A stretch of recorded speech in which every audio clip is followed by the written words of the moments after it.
نحمده ونستعينه ونستغفره ونعوذ بالله من شرور أنفسنا ومن سيئات أعمالنا من يهده الله فلا مضل له ومن يضلله فلا هادي له وأشهد أن لا إله إلا الله وحده لا شريك له وأشهد أن محمدا عبده ورسوله اللهم صل محمد وعلى آله وصحبه ومن tabi'ahum بإحسان إلى يوم الدين أما بعد. Para jamaah yang semoga dirahmati Allah, puji syukur kehadirat Allah Subhanahu wa taala, pada pagi hari ini kita bisa berkumpul kembali dalam kajian rutin KPMI Korwil Jogja, Komunitas Pengusaha Muslim Korwil Yogyakarta, yang rutin diadakan di Selasa pagi bekerjasama dengan Masjid Nurul Asri Rasan, dan alhamdulillah pada kesempatan kali ini dibersamai oleh Ustadz Amin Nurbait hafidhahullah taala. Namun ada yang berbeda pada pagi ini, alhamdulillah KPMI bekerja sama atau berkolaborasi dengan ikhwan-ikhwan yang akan menyelenggarakan acara kurban nanti insya Allah di hari tasyrik di 11 Dzulhijjah insya Allah. Maka dari talk show spesial ini mungkin akan ada sedikit hadiah spesial bagi jamaah yang mendapatkan undian. Ada 1 ekor domba gratis, Ustadz. 1 ekor domba? 1 ekor domba gratis. Berarti panitia mendapatkan domba itu nggak bayar juga ya? Ada yang menyumbangkan, Ustaz. Oh, ada yang Ada yang menyumbangkan. Dombanya gratis, Pak ya? Iya, dombanya gratis, insya Allah. Jadi di pintu depan sudah dibagikan kepada para jamaah ada kupon undian, maka dipastikan jangan sampai terlewat. Salawat dan salam juga tidak lupa kita selalu aturkan ke junjungan kita Nabi Muhammad SAW beserta seluruh keluarganya, sahabatnya, istri-istri beliau dan juga hingga pengikutnya di akhir zaman kelak. Semoga kita termasuk ke dalamnya. Bapak Ibu para jamaah sekalian yang dirahmati Allah Subhanahu wa taala, izinkan kami mungkin sedikit berbeda, biasanya di bawah, namun ini mohon izin untuk duduk di depan sini untuk memandu sedikit diskusi kita dengan tema semangat berkurban. Di kesempatan yang lalu saat mungkin kita pernah bertemu, mungkin ada sedikit bahasan kalau fikih kurban mungkin di mana-mana sudah sering banyak dibahas ya Ustaz. Mungkin nanti kalau misalnya mau diperdalam di sini, kami persilakan para jamaah bisa mempertanyakan kembali. Kita akan tektok diskusi dengan Ustadzuna Ustadz Amin Nurbait hafidhahullah taala. Dan apabila ada hal-hal pun yang di luar fikih, mungkin Bapak Ibu ada sedikit kebingungan soal teknis penyelenggaraan, ada pengalaman di tempat tinggal terkait penyelenggaraan kurban, bisa nanti insya Allah kita sampaikan, kita diskusikan bersama Ustadz. Mungkin kita awali dengan sedikit cerita ini Ustadz. Kebetulan Ustadz kan habis dari Gorontalo Ustadz, di akhir pekan lalu. Alhamdulillah saya asli Gorontalo ini. Bapak Ibu saya asli Gorontalo. Di sana itu Ustadz, orang mau melihara hewan itu seperti sulit atau enggak mau Ustadz. Karena kebiasaan ngambil ikan di laut, tinggal nyiduk gitu Ustadz. Nah jadi bahkan di sana domba atau kambing itu jarang dipelihara Ustadz. Gimana? Domba di sana itu jarang dipelihara. Dibiarkan begitu aja, mungkin liar, dia kambing gunung gitu Ustaz. Yeah. Jadi kita ketika kurban itu Ustaz, ketika kurban banyaknya orang semua kurbannya sapi. Untuk menemukan kurban domba mungkin jarang. Nah setelah saya di sini, setelah mungkin ada diskusi, kita mulai tahu, mungkin kita mulai dari sini Ustaz. Manakah sebenarnya yang lebih afdol Ustaz? Apakah kurban itu baiknya domba atau sapi? Sedangkan kalau saya di daerah sana Ustaz, menemukan orang yang ngingu domba susah Ustaz. Atau jarang. Akhirnya sudah sapi aja bareng-bareng, sapi aja bareng-bareng. Makanya pindah ke sini karena nggak betah di sana ya? Justru saya belajar makan kambing dan domba di sini Ustaz. Oh, Masya Allah. Alhamdulillah. Fadhal Ustaz. Assalamualaikum warahmatullahi wabarakatuh. Alhamdulillah wassalatu wassalamu ala Rasulillah wa ala alihi wa sahbihi wa mawalah. Wa asyhadu an la ilaha illallah wahdahu la syarikalah wa asyhadu anna Muhammadan abduhu wa rasuluh. Salawatu rabbi wa salamu alaihi wa ala alihi wa ashabihi wa man sara ala nahjihi wa stanna bi sunnatihi ila yaumiddin. Ini tadi ada yang lewat pintu selatan, ada yang lewat pintu utara. Nah yang lewat pintu utara nggak dapat kupon undian ya? Oh ya, tuh kawan-kawan jamaah, ada kawan-kawan juga panitia. Oh baik, saya kok nggak dapat Pak? Atau memang saya nggak dikasih? Kecuali saya ya? Termasuk Ustadz kah panitia? Gini aja, nanti kalau keluar nomor berapa, itu anggap nomor saya ya. Baik, Masya Allah, kita di pagi ini mungkin sesinya berbeda. Kajiannya model talk show, mudah-mudahan kawan-kawan tidak ngantuk. Karena biasanya kalau cuma searah, saya sendiri yang bicara, saya lihat terutama yang di depan-depan itu, Masya Allah, fokus, yang di belakang merem. Mudah-mudahan dengan talk show, teman-teman bisa lebih aktif. Mengawali pertanyaan yang pertama, berkaitan dengan mana yang lebih afdol, kurban sapi ataukah kurban kambing.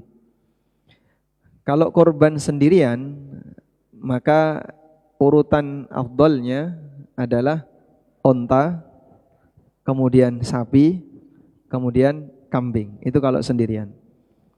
Jadi 1 ekor onta sendirian, tidak urunan. 1 ekor sapi sendirian, 1 ekor kambing sendirian. Maka yang paling bagus urutannya onta, sapi, kambing.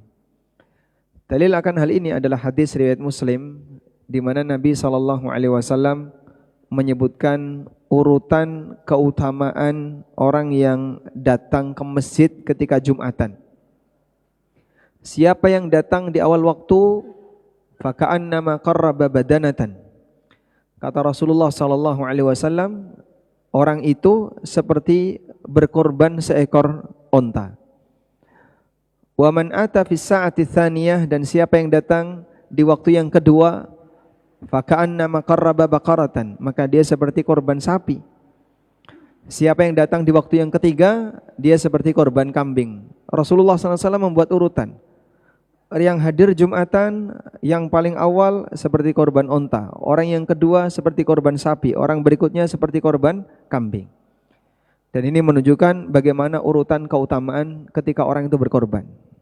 Oleh karena itu kalau kita berbicara tentang masalah mana yang paling afdal adalah onta, sapi, dan kambing. Kalau sendirian. Bagaimana kalau urunan? Kalau urunan, urutan yang paling afdal dalam hal ini ada khilaf antara Hambali dengan Syafi'iyah. Menurut mazhab Hambali, untuk urutannya sebagaimana keterangan Ibnu Qudamah adalah al-badanah, thumma al-baqarah, thumma al-ghanam, thumma al-ishtirak. Onta, kemudian sapi, kemudian kambing, kemudian urunan. Berapapun urunannya. Jadi kalau misalnya sapi kan maksimal berapa orang? 7. Tidak harus 7 orang, tapi maksimal 7 orang. Kalau urunan sapi 2 orang, boleh enggak Pak? Boleh. Nah dalam mazhab Hambali, mana yang lebih afdol? Ikut urunan sapi 2 orang ataukah kambing 1 orang?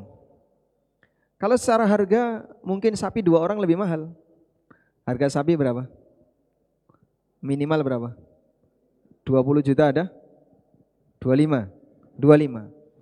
Berarti dia harus keluar uang 12,5 juta. Kambing senilai 5 juta itu sudah besar.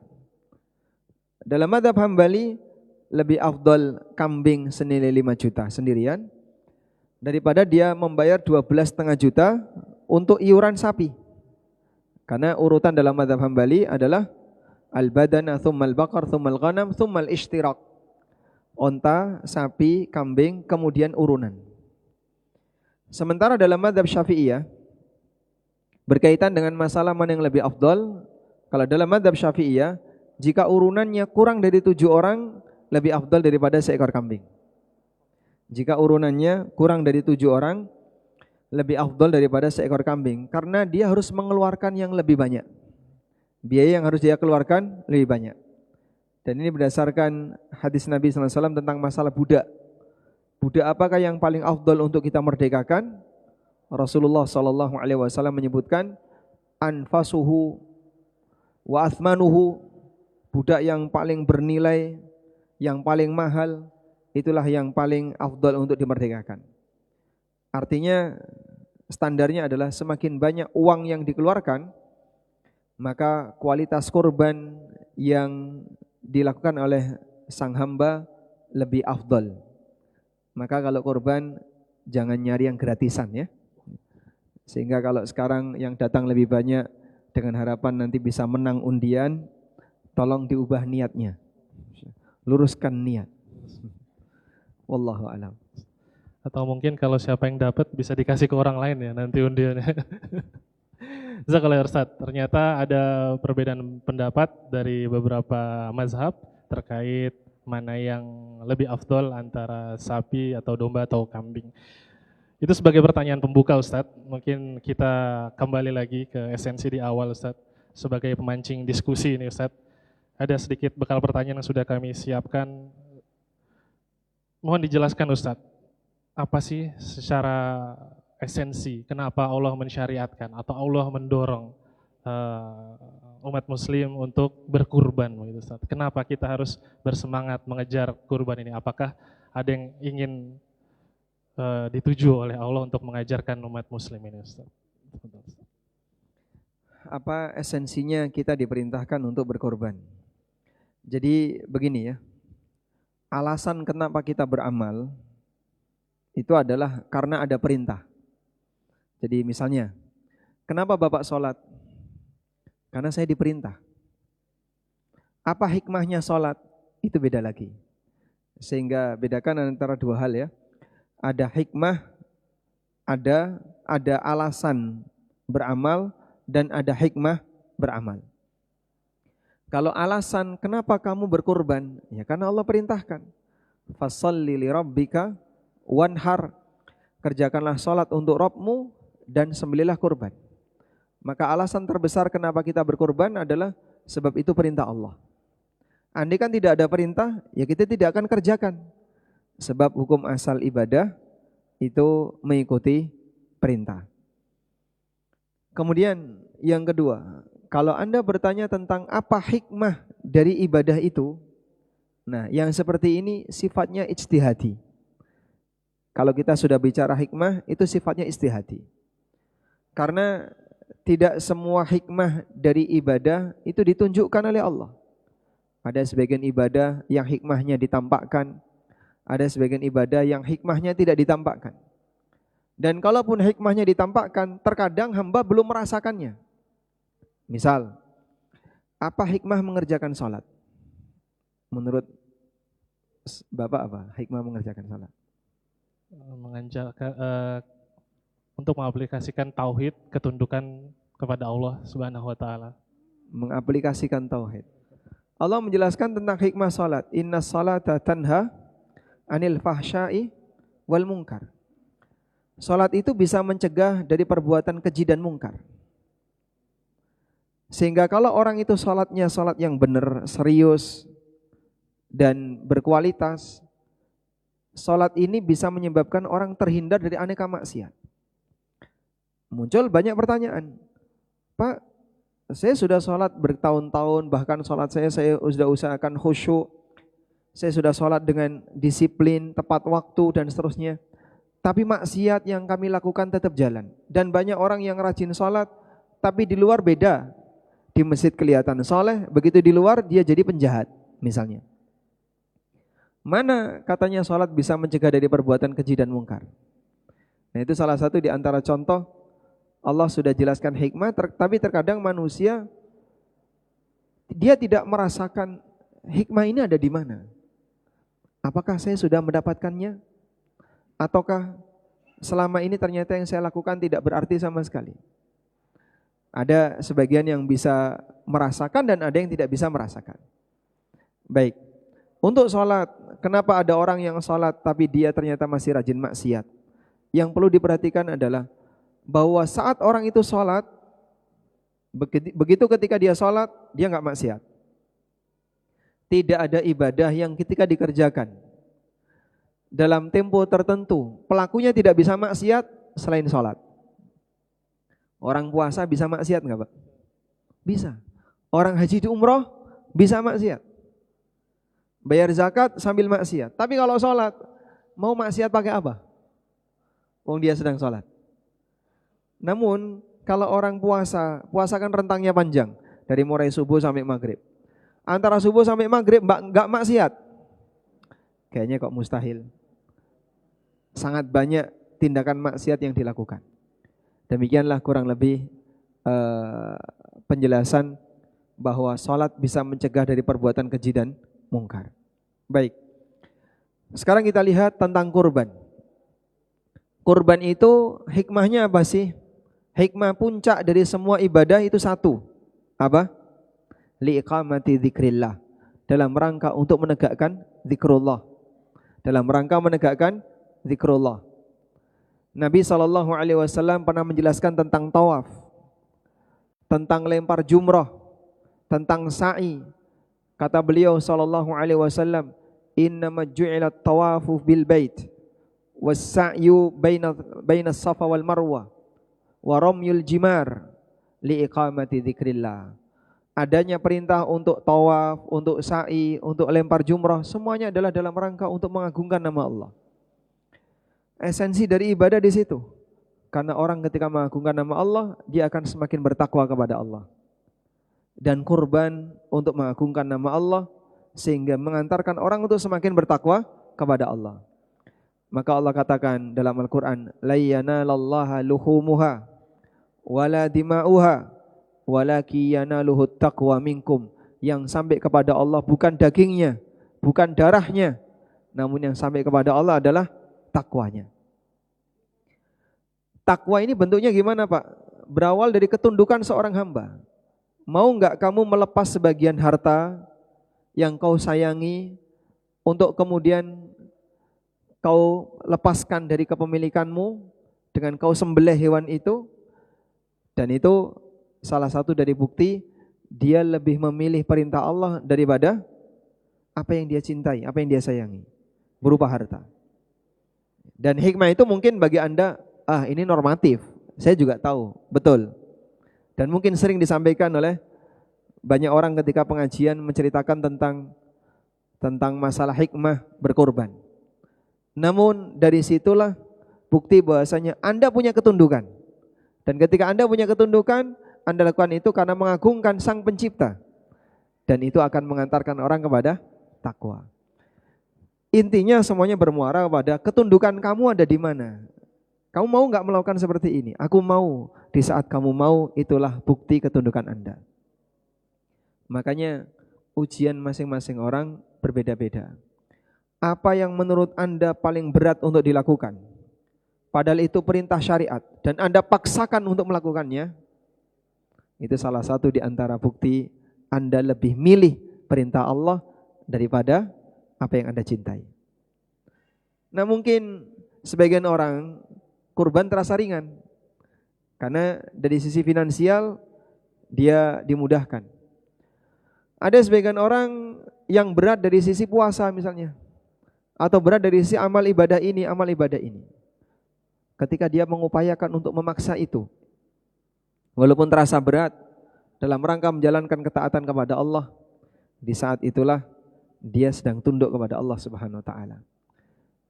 Walhamdulillah, kita sekarang berada di sebuah masa di mana ujian ekonominya relatif lebih rendah dibandingkan orang masa silam.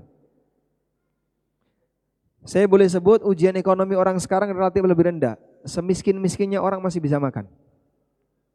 Orang dulu ketika sudah dalam kondisi miskin, coba yang usianya 70-an, biasanya ada Bapak 78, usia 78. Belum hadir ya? Usia 78. Baik, Masya Allah. Beliau usia 78. Berarti waktu 70 tahun yang lalu Bapak sudah usia 8 tahun ya. Sekarang usia beliau 78. 2025 dikurangi 70, tahun berapa itu berarti Mas? 2025 kurang 70. 1955. Bapak sudah usia 8 tahun ya.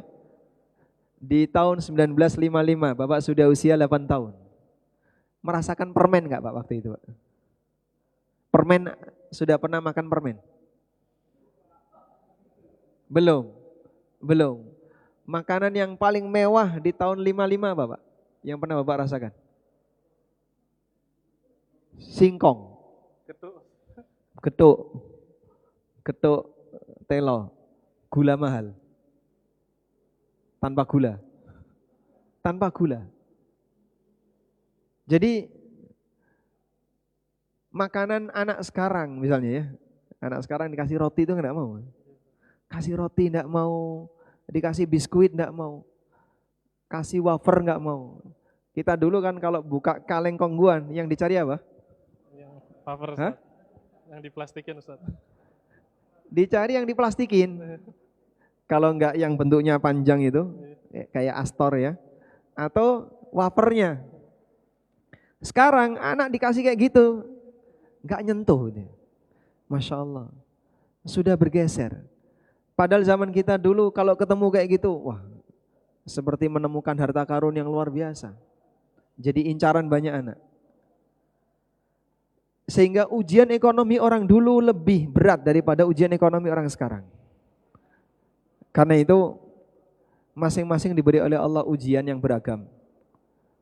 Dan ketika kita menghadapi ujian-ujian itu, kalau Anda terasa sangat keberatan, itu lawan utamanya hawa nafsu. Dan ketika Anda lawan, bukti bahasanya dia mencintai Allah Subhanahu wa taala. Wallahu a'lam. Baik, Ustaz. Ustaz kalau heran. Berbicara tentang ketundukan, Ustaz, memaksa hawa nafsu atau ketakutan atau rasa takut gitu, Ustaz. Mungkin ada sedikit ini ya, Ustaz. Dalam momen kurban ini, bagaimana mungkin ada hikmah atau tuntunan apakah kita harus diharuskan atau diutamakan untuk menyembelih sendiri, Ustaz. Sedangkan bagi sebagian orang untuk menyembelih sendiri kayaknya ada ketakutan atau mungkin belum pernah atau nggak tahu atau merasa saya nggak pernah punya pengalaman, nggak ada ilmunya dalam menyembelih. Bagaimana Ustaz kita untuk menyikapi ketaatan menyembelih sendiri gitu Ustaz? Kalau ini mungkin lebih ke kemampuan, bukan masalah takut kehilangan sesuatu. Karena dia sudah merelakan ini kambing saya, ini sapi saya. Cuman secara kemampuan saya nggak yakin kalau menyembelih ini saya bisa. Bisa jadi begitu megang pisau, saat megang, wah dia seperti ahli samurai. Begitu lihat leher kambing, gemeteran dia. Belum tentu kuat. Sehingga dia ketika mau menyembelih gemeteran. Saat gemeteran, ya sudah nggak jadi nyembelih. Orang lihat darah itu kan nggak semuanya kuat ya. Ada yang dia orangnya gagah, berani. Wah. Tapi ketika disuntik, gemeteran. Takut suntik. Ada yang ketika lihat darah, dia gemeteran. Makanya yang seperti ini beda-beda antara satu dengan yang lain. Dan ini masalah kemampuan.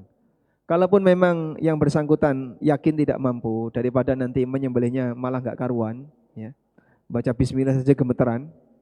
Kemudian saat nyembelih gemeteran itu kan bisa bahaya. Sebaiknya diwakilkan ke orang lain. Dan mudah-mudahan yang bersangkutan ada uzur, tidak melakukan sunnah menyembelih sendiri karena beliau merasa tidak mampu. Wallahu alam. Jarang ya wanita zaman sekarang menyembelih. Ada nggak ibu-ibu yang punya kemampuan menyembelih? Ada? Ibu-ibu, ada yang pernah menyembelih? Yang sering menyembelih dompet suaminya. Wah, kalau itu pagi tadi kita harus habis merasakan sebagai korbannya Pak. Suaminya jadi korban ya. Baik. Jazakallah Ustaz. Mungkin 3 pertanyaan saya di awal bisa untuk memantik diskusi. Kita berikan kesempatan Ustaz kepada para jamaah. Mungkin ada 1-2 hal yang mau didiskusikan, yang mau ditanyakan, yang mau ditegaskan.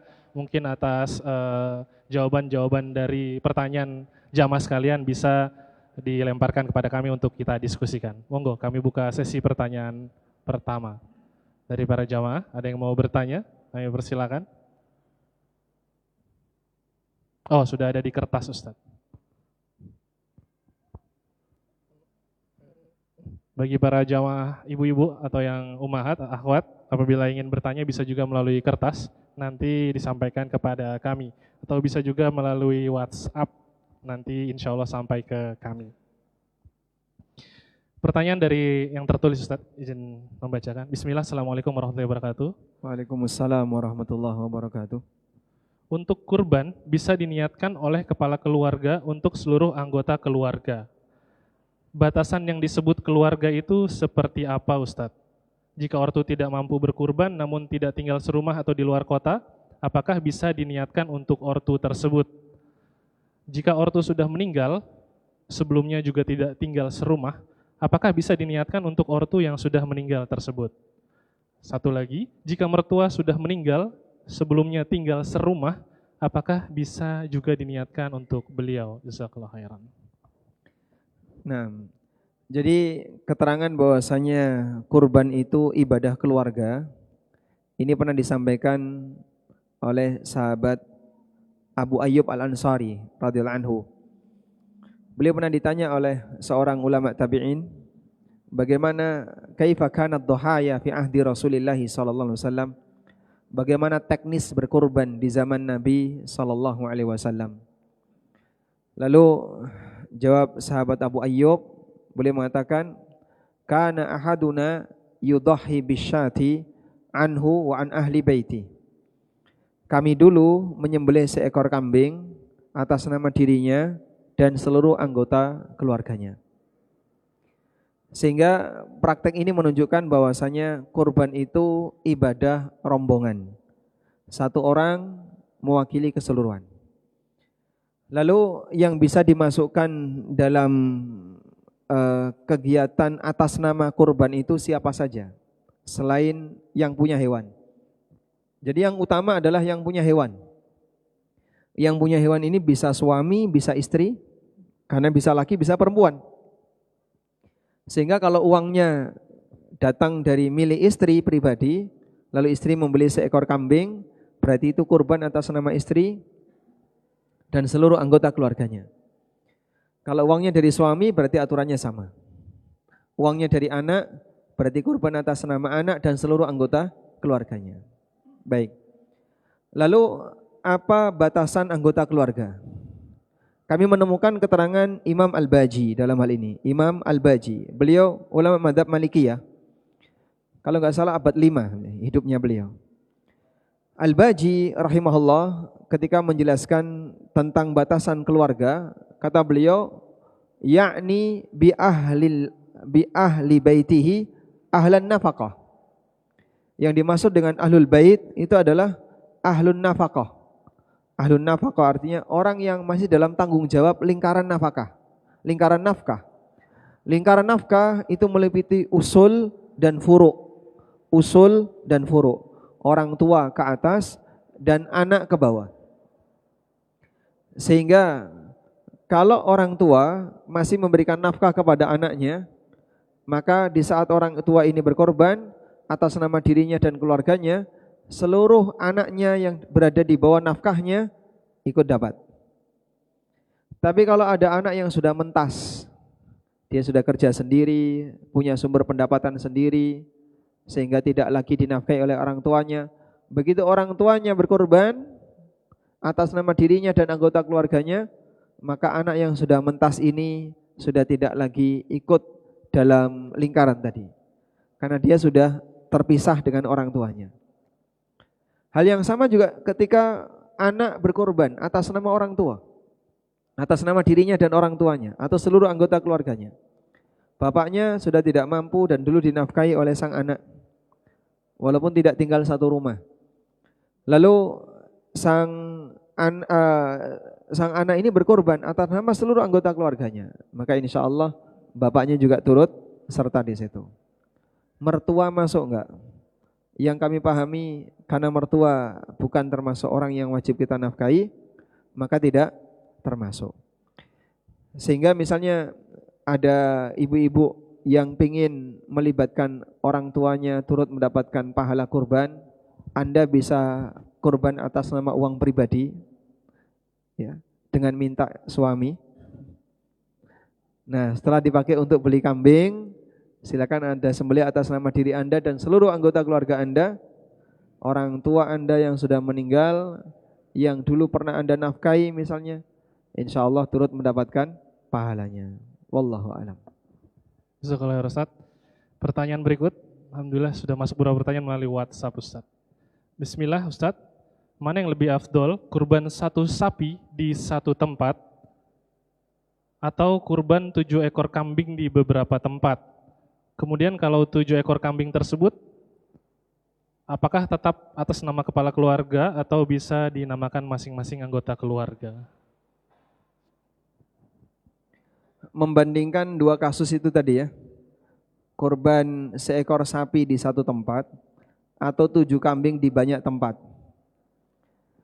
Bagian dari sunnah dalam kurban adalah makan sebagian dari hasil hewan itu. Dan itu ada dalam Al-Quran. Allah Subhanahu wa ta'ala berfirman, فَإِذَا وَجَبَتْ جُنُوبُهَا فَكُلُوا مِنْهَا wa at'imul ba'isal faqir. Apabila lambung onta itu sudah jatuh, maka silahkan kau makan darinya. Wa at'im, dan berikan makanan kepada orang lain. Maka bagian dari sunnah dalam kurban adalah makan sebagian hasil kurban. Nah, kalau Anda punya kasus kurban di banyak tempat, apakah sunnah seperti ini bisa Anda lakukan? Kurban di Jogja, kemudian di Surabaya, di Jakarta, di banyak tempat. Di sini naruh. Itu tidak akan mungkin mereka ngirim abon gitu. Kambing bapak sudah jadi abon, kami kirim. Dan mereka juga nggak bakalan mungkin ngirim dendeng. Maka Anda hanya akan mungkin menikmati hasil korban Anda jika Anda menyembelih di daerah yang tidak jauh dari tempat Anda tinggal. Dan inilah di antara kelebihan ketika kita tinggal di negeri Muslim. Kita bisa berkorban di tempat yang tidak jauh dari tempat kita. Kalau orang korban di Eropa, korban di Amerika, korban di negara-negara kafir yang lain, dia nggak bisa menikmatinya. Sunnah ini jadinya nggak dapat. Sunnah seperti ini jadinya nggak dapat. Meskipun ini sifatnya sunnah, namun menyempurnakan kegiatan itu lebih afdal. Oleh karena itu, korban 7 di banyak tempat atau seekor sapi di satu tempat, melihat dari sunnah ini lebih afdal. Akan tetapi begini, kalau ada pertimbangan, Pak, di tempat lain ini tujuannya dalam rangka misalnya memenuhi kebutuhan masyarakat setempat yang kelaparan, atau membantu masyarakat setempat yang mereka sangat butuh bantuan, atau dalam rangka untuk islamisasi. Karena di sini adalah korban kristenisasi, biasanya kristenisasi pakai sarimi misalnya, atau mie instan. Nah, kita islamisasi pakai daging. Mahal mana? Hah? Tergantung minyak berapa dus ya. Misalnya kita akan melakukan islamisasi dengan menggunakan daging, dengan nilai yang lebih berat, lebih mahal. Nah, ketika ada pertimbangan-pertimbangan itu, bisa jadi ngirim keluar punya nilai lebih. Karena mempertimbangkan amal A atau ke amal B, ada banyak sudut pandang yang bisa kita lihat. Tapi kalau dilihat dari zat amalnya saja, yang makin sesuai sunnah makin bagus. Yang lebih sesuai sunnah makin bagus. Cuman begini ya, kita punya keterbatasan berkaitan dengan masalah distribusi. Sebenarnya dengan melihat hasil kurban yang demikian melimpah, jadi teknologi pengalengan itu bisa kita maksimalkan. Namun teknologi ini relatif mahal dan harus kelas besar. Nggak bisa model homemade gitu ya. Andaikan itu bisa, mungkin akan terjawab masalah korban di mana. Sudah, kamu korban di tempat kamu tinggal, tapi nanti distribusinya bebas. Distribusinya bebas. Karena kegiatan korban itu sudah berakhir begitu selesai menyembelih. Sudah? Distribusi silahkan. Berhasil disembelih di Indonesia, sahibul kurban bisa makan, dagingnya dikaleng, kirim ke Palestina. Boleh. Ya, cuman kan butuh effort tambahan. Wallahu a'lam. Baik, jazakallahu khairan Ustaz. Berikutnya mungkin kami pancing ini kepada jamaah yang hadir untuk bertanya langsung. Kami ada sedikit hadiah Ustaz, ada pisau sama gamis untuk yang bertanya ini Ustaz. Hubungannya apa pisau sama gamis itu? Mungkin gamisnya dipakai sambil nyeset nanti Ustaz di hari H penyembelihan. Masya Allah, yang depan dulu Ustaz. Mas, Mas.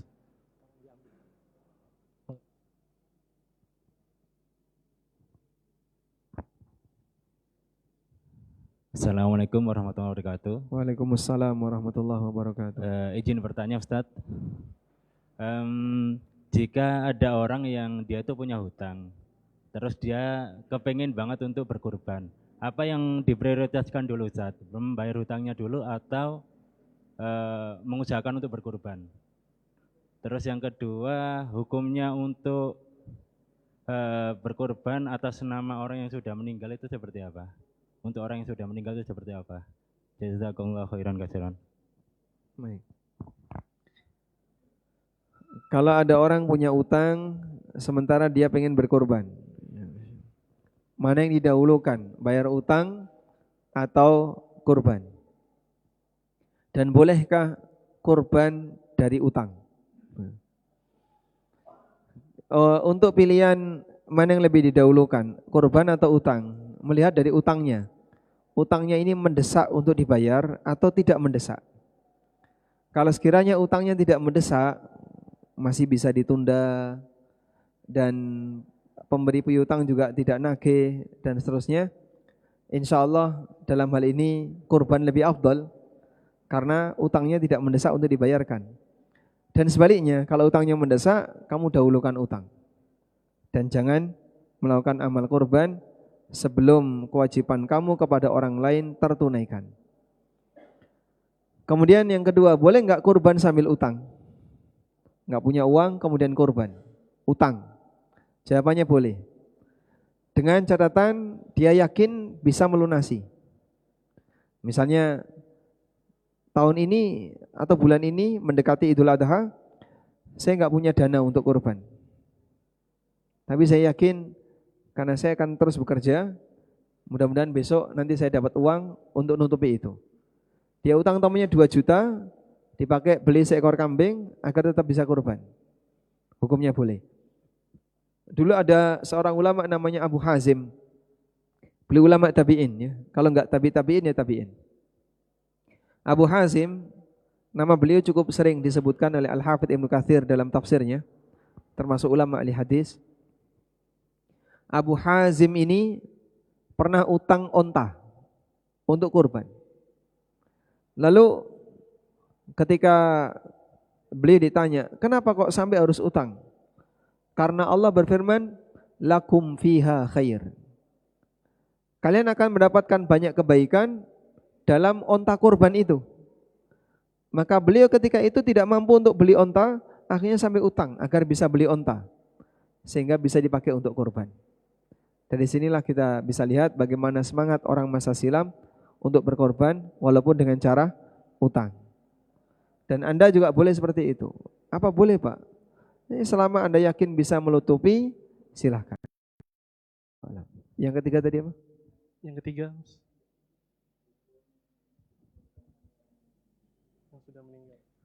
apa hukum berkorban untuk orang yang sudah meninggal? Ada 3 rincian di sana ya. Pertama, orang yang sudah meninggal itu diikutkan dalam kegiatan korban yang masih hidup. Masih dalam satu lingkaran keluarga. Yang tadi sudah kita ceritakan ya. Si A berkorban atas nama dirinya dan seluruh anggota keluarganya. Dan dari anggota keluarganya itu ada yang sudah meninggal. Maka yang sudah meninggal turut dapat pahalanya. Yang kedua, berkorban atas nama orang yang sudah meninggal karena wasiat. Yang bersangkutan pernah berwasiat. Maka ulama sepakat sah. Jadi misalnya seorang bapak berwasiat, nanti kalau bapak mati sebelum Idul Adha, bapak wasiatkan agar dibelikan seekor kambing, lalu kurban atas nama bapak. Nah dalam posisi ini, saat Idul Adha, yang bersangkutan misalnya mati sebelum itu, kemudian Idul Adha, wajib ditunaikan wasiat itu oleh keluarganya. Yang ketiga, korban atas nama yang sudah meninggal di luar wasiat dan sendiri. Memang tujuannya untuk itu. Dalam mazhab Syafi'iyah seperti ini dilarang dan tidak boleh. Karena menurut mereka bahwa ibadah korban itu harus untuk yang hidup atau minta izin kepada yang hidup. Misalnya saya mau korban atas nama orang lain, orangnya masih hidup, kamu harus minta izin dulu ke dia. Mau enggak kamu saya korbankan? Bahasa yang tepat gimana? Mau enggak kamu saya korbani? Mau enggak saya berkorban untuk kamu? Ini juga sama. Apa ini? maukah kamu saya kasih kambing kurban, nanti saya sembelih atas nama kamu. Kalau dia mau, pasang niat jadinya. Orang itu pasang niat. Nah, An-Nawawi menegaskan, orang kalau mau berkurban atas nama orang lain, wajib minta izin. Kalau dia tidak minta izin, diam-diam, tidak sah. Karena yang bersangkutan nggak niat, padahal orangnya masih hidup. Nah, orang yang udah meninggal, mana mungkin ditanya, datang ke kuburan, Simba, tak tukono wedhus siji Mbah, saya belikan kambing satu, nanti akan saya sembelih atas nama Simba. Tidak berlaku seperti itu dalam mazhab Syafi'iyah. Maka dalam mazhab Syafi'iyah tidak boleh korban atas nama mayit tanpa wasiat. Wallahu a'lam. Jazakallah Ustaz. Ada yang mau bertanya? Oh, setelah ada hadiahnya banyak Ustaz yang mau bertanya. Masya Allah. Tadi saya sampai keringetan nyiapin pertanyaan buat Ustaz, nggak ada yang bantuin. Berarti ditanya, siapa yang mau bertanya dengan ikhlas? Oh gitu Ustaz. Bukan karena hadiah. Bukan karena hadiah. Agar dijaga keikhlasannya, saya baca dulu pertanyaan yang dari WhatsApp ya. Ini yang saya bacakan pertanyaan dari WhatsApp tidak mendapatkan hadiah. Jadi yang sudah banyak masuk ke saya, usahakan ditanyakan secara langsung. Oke. Pertanyaan berikut Ustaz. Syariat menyebutkan bahwa yang akan berkurban di hari Idul Adha sudah harus menahan tidak memotong kuku dan mencukur rambut. Bagaimana dengan istri dan anak-anak? Apakah juga harus menahan mencukur tersebut Ustaz? Ya. Jadi tentang larangan sahibul kurban untuk potong kuku, cukur rambut dan seterusnya, itu hanya berlaku untuk sahibul kurban, pelakunya. Sedangkan anggota keluarganya yang lain tidak berlaku. Maka yang lain kalau mau potong rambut, potong kuku dan seterusnya bebas. Karena itu bapak-bapak yang berkorban tahun ini, tolong perhatikan kapan tanggal 1 Dzulhijjah. Sehingga Anda harus selalu siaga informasi ya. Malam ini hisab misalnya. Malam ini hisab ya. Besok apakah tanggal 30 Dzulqa'dah ataukah tanggal 1 Dzulhijjah, kita tidak tahu. Maka jangan nekat potong kuku besok. Sebaiknya ditunda sehari. Sehingga sehari sebelumnya atau dimajukan sehari. Sehari sebelumnya Anda sudah potong kuku, rambut yang mau dirapikan mana, dicukur. Insya Allah akan lebih aman. Begitu? Sehingga tidak melanggar larangan itu. Wallahu a'lam. Baik, jazakallahu Ustaz. Berikutnya, siapa yang mau bertanya dengan ikhlas? Berarti nggak dapat hadiah ya Ustaz ya? Nggak dapat hadiah. Nggak dapat hadiah. Oh, ini Bapak yang di tengah sudah dari tadi. Fadol Pak. Ya, saya nggak dengar nanti kalau nggak.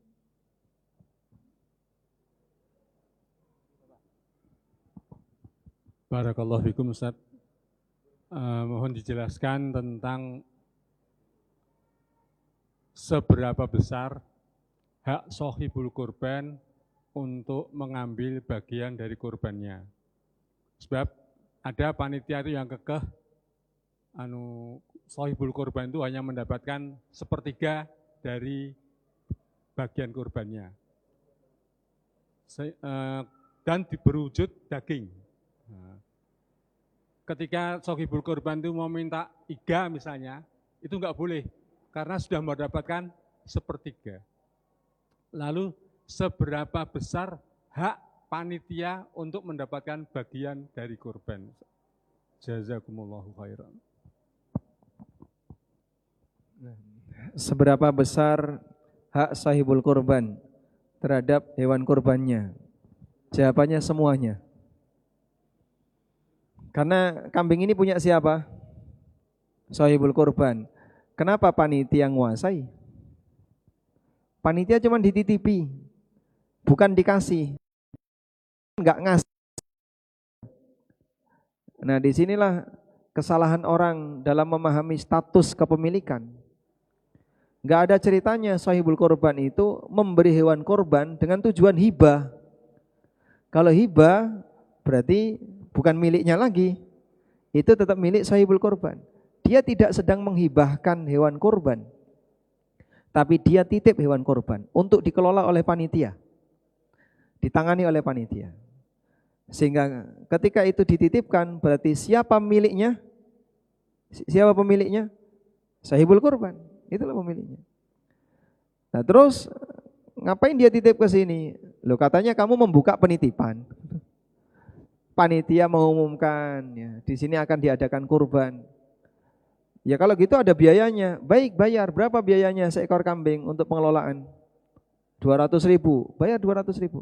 Udah? Berarti kewajiban sahibul kurban sudah berakhir belum? Sudah. Dia sudah bayar 200.000. Dia sudah tunaikan kewajibannya. Lalu hewan itu milik sahibul kurban semuanya. Selanjutnya sahibul kurban berhak minta semuanya. Nah, masalah nanti apakah beliau mau sedekahkan sendiri atau semuanya disimpan untuk dimakan keluarganya secara bertahap, itu bukan urusan panitia. Sehingga panitia bila disebut dolim, kalau sampai sahibul kurban misalnya, saya minta tulang iga, saya minta hati, saya minta apa lagi misalnya, saya minta ampla, saya minta paha, saya minta kulit, enggak dikasih, itu panitia dolim. Karena dia tidak memberi apa yang menjadi hak dia, apa yang menjadi haknya sahibul kurban. Dan banyak panitia yang dolim-dolim seperti ini karena mereka enggak ngerti tentang aturan syariat tentang masalah kepemilikan. Makanya berkaitan dengan masalah kurban, jangan berpikir masalah penyembelihan tok, selesai di situ. Sudah, akhirnya tergabung dalam juleha, begitu selesai nyembelih enggak ada tanggung jawab setelahnya. Enggak. Ada bagian akad yang perlu juga dipahami berkaitan dengan masalah akad, status kepemilikan, distribusi dan seterusnya. Memang kegiatan kurban selesai ibadahnya dengan menyembelih, sudah. Nah, selanjutnya masalah distribusi itu kegiatan yang baru. Tapi yang paling berat dalam hal ini adalah sahibul kurban. Panitia terlarang untuk mengambil bagian dari hasil hewan kurban yang tidak disetujui oleh sahibul kurban. Terus gimana Pak? Kalau di sini budayanya, urfnya adalah sahibul kurban dikasih sepertiga. Kalau dengan urf itu sahibul kurban ridho, silahkan. Saya sudah ridho dengan urf ini. Saya sudah ridho dengan tradisi seperti ini. Walhamdulillah, berarti silahkan panitia boleh membagikan kepada yang lain sesuai yang diinginkan atau yang disepakati oleh warga. Sehingga kalau ada sahibul kurban yang enggak ridho, saya enggak mau, saya maunya kayak gini, panitia berhak untuk nolak. Bapak kalau enggak mau diatur kayak gini ya silahkan Bapak ambil hewannya. Boleh, sahibul kurban ambil, dia bisa alihkan ke tempat yang lain. Kalau misalnya panitia punya aturan tertentu ya. Namun ketika itu berkaitan dengan masalah kepemilikan, panitia harus tahu bahwasanya hewan ini 100% milik sahibul kurban. Terus kalau haknya panitia ada nggak Pak? Nggak ada. Panitia tidak punya hak di situ. Tapi umumnya panitia dikasih. Nah, dikasih di situ dikasih sebagai hibah atau dikasih sebagai upah. Ada dua keadaan. Kalau dikasih sebagai upah, hukumnya terlarang. Sebab Nabi SAW melarang Ali bin Abi Thalib untuk mengupah tukang jagal dari hasil hewan kurban. Kata Ali, nahnu nu'tihi min indina. Kami memberikannya dengan uang pribadi kami. Sehingga upahnya dengan biaya administrasi tadi. Sementara hewannya panitia enggak punya hak. Terus jatah khusus panitia jika itu hibah boleh. Berarti hibah dari sahibul kurban untuk panitia. Hibah dari sahibul kurban untuk panitia. Sudah? Nah, hibah dari sahibul kurban untuk panitia ini sifatnya tidak mengikat. Dikasih ya silakan diterima, enggak dikasih panitia tidak boleh maksa. Karena hibah itu sifatnya sukarela, bukan pemaksaan. Hal-hal seperti ini yang mungkin penting untuk dipahami, dan saya kira dalam banyak kegiatan kurban di negara kita yang penting fikihnya untuk ditekankan adalah masalah panitia. Ini panitia mungkin melakukan pelanggaran terkait penggunaan kas masjid, itu paling banyak ya. Jadi biaya kurban kurang. Untuk apa Pak? Untuk snack, makan-makan, kaos, kemudian APD, pisau dan seterusnya. Pakai kas masjid. Salah ini. Dia tanggung jawab loh ya, harus ganti itu. Karena kas masjid bukan digunakan untuk kegiatan itu. Masjid. Dan kurban itu bukan bagian dari kegiatan masjid. Kurban itu terpisah dengan kegiatan masjid. Maka bolehlah panitia kurban dari takmir masjid.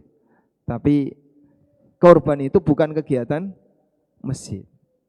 Oleh karena itu terlarang ya, tidak amanah ketika ada sebagian di antara panitia yang menggunakan kas masjid untuk operasional kurban. Dia harus bertanggung jawab itu.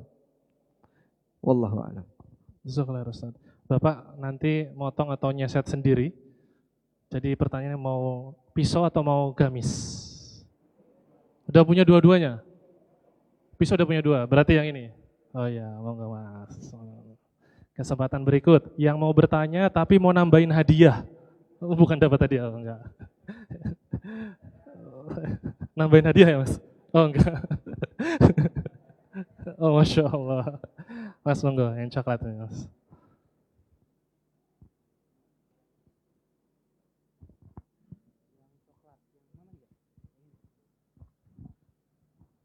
Bismillahirrahmanirrahim. Assalamualaikum warahmatullahi wabarakatuh. Waalaikumsalam warahmatullahi wabarakatuh. Izin bertanya Ustadz. Yang pertama, apakah kalau kita waktu kurban itu boleh diniatkan sekaligus dengan akikah nggak Ustadz? Akikah untuk siapa? Untuk anak. Untuk anak. Ya. Kemudian yang kedua terkait dengan jagal tadi ya Ustadz ya. Itu kan kadang-kadang kulitnya si domba ini kan diminta sama si tukang jagalnya. Yeah. Sama sekaligus kayak jeroan lah ya. Karena dia bersihkan sekaligus mungkin nggak dikembaliin lagi atau dibawa pulang lah sama si tukang jagalnya, itu hukumnya gimana Ustaz? Tapi dia nggak lapor. Kenapa? Dia nggak memberitahu. Kadang-kadang itu karena udah kebiasaan Ustaz ya. Jadi ketika di kampung itu udah nanti diurusin sama tukang jagalnya, udah kasih ke tukang jagalnya aja gitu. Ya kalau sudah dikasihkan enggak apa-apa. Enggak apa-apa ya. Yang ketiga ada lagi Ustadz sebenarnya. Kadang-kadang kita kan waktu menyembelih dan di dalamnya itu mungkin ada kayak penyakit, ngapunten ya, cacing di hatinya kambing gitu. Itu apakah daging itu masih boleh kita bagi-bagikan atau itu harus dibuang Ustadz? Itu aja Ustadz. Jazakallah. Baik, pertama berkaitan dengan apakah boleh menggabungkan kurban dengan akikah. Dalam hal ini ada khilaf di antara ulama. Jadi begini, ada kegiatan di mana kegiatan itu melibatkan daging. Contohnya seperti walimah. Rasulullah SAW pernah bersabda seperti apa? Aulim walau bisyatin. Beliau pernah mengatakan kepada Abdurrahman bin Auf, adakan walimah meskipun hanya dengan menyembelih seekor kambing. Yang kedua, akikah. Kegiatan akikah itu melibatkan hewan juga. Nabi SAW mengatakan, kullu ghulamin murtahinun bi akikatihi yudhbahu anhu yawma sabi'ihi. Setiap anak itu tergadaikan dengan akikahnya, disembelih. Kalimat disembelih menunjukkan di situ ada hewan hidup. Baik. Menurut Anda, apa perbedaan antara walimah dengan akikah berkaitan dengan masalah hewan? Kalau walimah, hewan itu untuk suguhan makanan. Kalau akikah, hewan itu untuk disembelih. Paham ya? Baik. Jadi misalnya, seekor kambing beratnya berapa? Seekor kambing beratnya berapa? 30. Anggaplah 30 kilo. Ada orang mau akikah. Dia beli 30 kilo daging. Wah, 30 kilo daging ya Harganya lebih mahal daripada seekor kambing. Tapi katanya seekor kambing 30 kilo hasilnya. Maka saya belikan 30 kilo daging. Sudah? Sehingga silahkan dijadikan makanan kotak akikoh. Tapi beli. Berarti bayi ini sudah diakikoi belum? Kenapa? Sembelih. Kasus yang kedua. Ada orang mau walimah nikah untuk putrinya. Lalu dia belikan 30 kilo daging. Dia dimasak, akhirnya ngundang orang makan-makan. Sudah walimah belum? Paham bedanya? Paham ya? Baik. Berarti akikah itu kegiatan ibadah yang bentuknya walimah itu kegiatan ibadah yang bentuknya perayaan. Makan-makan. Sehingga walimah tidak harus daging. Ganti jagung boleh enggak? Boleh. Telo silahkan. Ngundang walimah, telo semua, serba telo misalnya. Masya Allah. Mungkin belum ada. Belum ada orderan order. kayak gitu belum ada. Mungkin catering juga nggak mau ngambil. Oh gitu. Masya Allah. Jadi beliau punya IO walimah ya. Mungkin nanti kalau teman-teman mau inovasi, walimah semuanya serba telo misalnya. Mulai dari getuk, telo goreng, kemudian apa lagi Pak? Hah? Pokoknya aneka makanan turunan telo, termasuk tiwul misalnya. Boleh nggak Pak? Boleh saja. Yang penting pokoknya kumpul rame-rame. Namun ketika ada daging lebih meriah. Sudah? Nah, dalam kondisi ini bolehkah menggabungkan kurban dengan akikah? Jadi dua-duanya amal ibadah yang bentuknya penyembelihan. Dari sinilah ulama khilaf. Kalau menggabungkan kurban dengan walimah, ulama sepakat boleh. Misalnya ya, dia mau mengadakan walimah nikah tanggal 11, 12 Dzulhijjah. Terus dia nyembelih seekor sapi tanggal 10 Dzulhijjah. Sekalian kurban. Dan nanti saat walimah kan nggak perlu beli daging. Pakai daging kurbannya. Boleh? Boleh. Sehingga 100% kurban, tapi dia nanti punya keinginan dagingnya dipakai untuk walimah nikah. Kalau akikah, ada yang mengatakan boleh, ada yang mengatakan tidak boleh. Dan wallahu alam, pendapat yang lebih kuat hukumnya boleh. Sehingga kurban bisa sekaligus sah menjadi akikah. Wallahu alam. Nah, yang dua tadi apa? Pertanyaan kedua? Pertanyaan langsung aja. Ada penyakit. Bagaimana kalau ada penyakit di hatinya?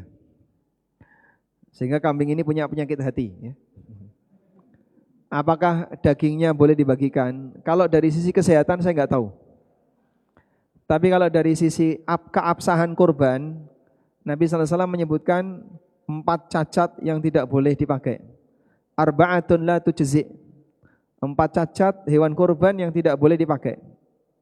Al-aura al-bayyin auruha. Buta sebelah yang jelas butanya.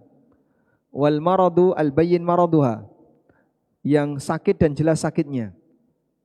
Wal arja, dan kambing yang pincang. Yang al-bayyin arjuha, yang jelas pincangnya. Dan yang keempat, kambing yang sangat kurus. Wal hazila allati la tunqa. Kambing yang sangat kurus sehingga seperti tidak ada daging. Nah, kira-kira kalau dia di hatinya, di livernya itu kena cacing, ya. Tapi penampilan lahiriah kambing itu ketika hidup sehat walafiat, kayaknya dia tidak merasa sakit, tidak demam, ya, tidak gergesi, tidak pilek, dan seterusnya, sah dipakai kurban. Selesai disembelih, loh kok ternyata hatinya cacingan, di ususnya banyak cacing. Apakah sah kurbannya? Sah. Nah selanjutnya, Pak, dagingnya boleh nggak Pak dibagi? Itu tanyakan ke dokter. Menurut dokter, kira-kira kalau seperti ini aman enggak? Kalau enggak aman, bisa digunakan untuk yang lain. Misalnya diolah kira-kira apa yang telur larva cacingnya itu hilang. Karena mungkin kan orang takut di larvanya ya. Oh barangkali larvanya sudah sampai daging, larvanya sudah sampai ini, sudah sampai sini. Orang mungkin takut di bagian itu. Baik, coba konsultasikan ke dokter, kira-kira aman enggak? Kalau dokter bilang aman Pak, itu hanya di hati saja, dia nggak bisa sampai ke daging, maka silahkan dibagikan. Wallahu a'lam. Jazakallah khair Ustaz atas jawabannya. Berikutnya kita beralih dulu ke pertanyaan melalui WhatsApp. Sepertinya ini si Fulan atau Fulana mungkin tidak akan bertanya langsung Ustaz. Assalamualaikum. Waalaikumsalam warahmatullahi wabarakatuh. Saya ingin bertanya, alhamdulillah tahun-tahun sebelumnya saya berkurban sejak berkeluarga. Namun qadarullah tahun ini pekerjaan saya tidak menentu dan hasilnya pun tidak menentu. Bahkan saat ini saya banyak menggunakan tabungan untuk kebutuhan sehari-hari. Secara hitungan manusia, saya bisa bertahan 2 bulan lagi dengan tabungan tersebut. Sementara saya juga memiliki hutang dengan tempo maksimal tahun depan. Yang ingin saya tanyakan Ustadz, apakah dengan kondisi saya seperti ini tetap dianjurkan berkurban?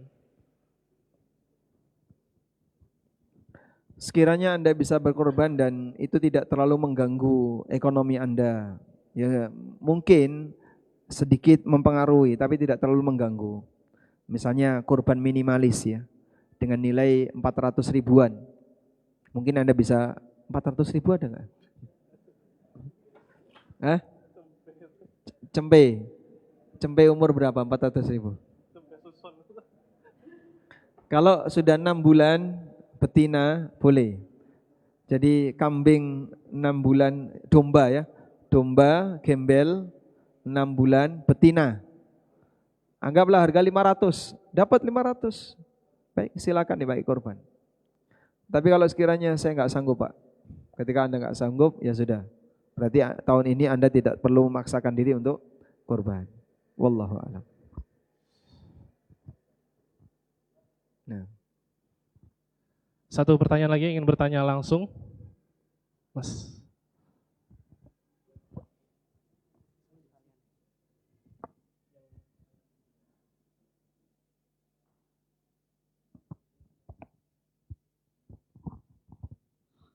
Assalamualaikum warahmatullahi wabarakatuh.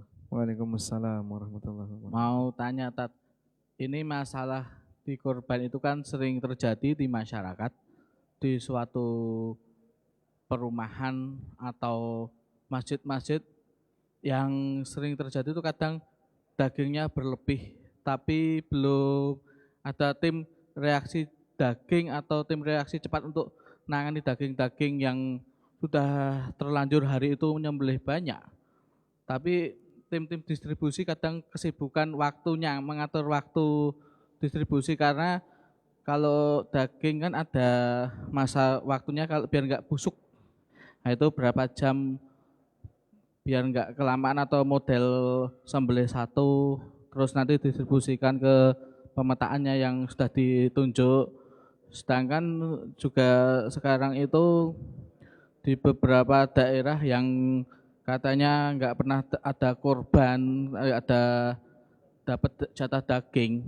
Terus di situ pada sering ngajuin ke beberapa masjid, tapi setelah disembelih langsung dibawa ke daerahnya itu apakah diizinkan? Cukup sekian dari saya. Ya, ini cuman masalah teknis distribusi ya. Kali ini mungkin tidak ada kaitannya dengan hukum syar'i. Intinya kalau panitia sudah siap menerima hewan kurban dalam jumlah banyak, berarti dia juga harus siap untuk mendistribusikan dengan tertib dalam jumlah banyak. Intinya kan itu. Oleh karena itu kalau daging berlebih, berarti panitia sudah harus mengupayakan mitigasinya. Ini nanti kalau berlebih banyak, gimana ini mitigasinya? Oh, saya siap untuk bawa ke daerah mana misalnya Klaten Utara atau Gunung Kidul Selatan atau Kulon Progo atau daerah-daerah yang lain yang menurut masyarakat masih kekurangan, silahkan. Kalau sanggup seperti itu, alhamdulillah. Berarti mereka sudah berhasil untuk menyelesaikan mitigasinya. Intinya dalam hal ini kembali kepada kesanggupan mereka. Makanya kalau tidak sanggup ya jangan terlalu dipaksakan. Ya,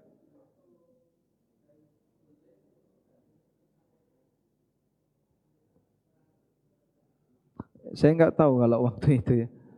Itu mungkin tanyakan ke dokter berapa jam daging itu bisa rusak. Tidak ada waktu, dibagikan besok pun boleh kalau yang penting jangan sampai terbuang. Satu pertanyaan lagi Ustadz dari WhatsApp, mungkin jadi pertanyaan terakhir sebelum pukul 10 mungkin kalau Ustadz mau bergeser. Pertanyaannya Ustadz, utama mana kurban satu kambing besar atau dua kambing kecil atau sedang? Kemudian Mana yang lebih mahal? mana yang lebih mahal? Oh, jadi kalau beberapa kambing dan lebih mahal itu yang lebih utama Ustadz. Kedua, syarat berkurban itu mampu. Yang dimaksud batasan mampu itu seperti apa Ustadz? Jadi ukuran kemampuan untuk masing-masing ibadah kan berbeda ya. Haji ukuran kemampuannya tentu beda dengan zakat. Kemudian kurban ukuran kemampuannya tentu beda dengan haji dan seterusnya. Termasuk zakat fitrah ukuran kemampuannya beda dengan zakat mal. Lalu seperti apa ukuran kemampuan kurban? Ukuran kemampuan kurban adalah ketika orang bisa berkorban dengan mengeluarkan dana pribadi dan itu tidak sampai mengganggu aktivitas ekonomi dia. Mengganggu dalam arti ya mungkin sampai beresiko anaknya terlantar atau istrinya jadi nggak makan dan seterusnya. Jika sampai pada titik seperti itu, ya dia berarti belum sampai ukuran mampu. Tapi kalau misalnya dengan mengeluarkan dana sekian untuk kurban dan tidak ganggu aktivitas ekonominya, maka yang bersangkutan berstatus orang yang mampu. Meskipun dia belum bisa zakat, meskipun dia belum bisa haji, walaupun tidak bisa umroh. Sekarang nisab zakat sekitar 150 juta. Dia punya tabungan 50 juta, belum wajib zakat. Tapi orang punya tabungan 50 juta, kira-kira untuk berkorban berat atau ringan? Lihat uangnya, jangan lihat orangnya ya.